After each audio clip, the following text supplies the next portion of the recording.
cái xí không quậy bỏ không bỏ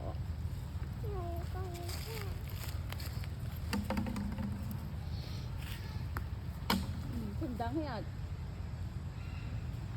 này nó bỏ người áo cỡ áo kia tinh một cái chợ chọt đầy ống à tròn bị đây không cái tức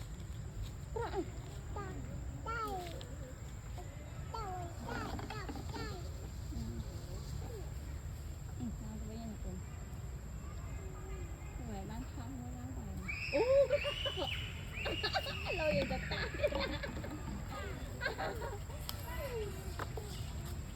ôi bò một đá chừng phi té rồi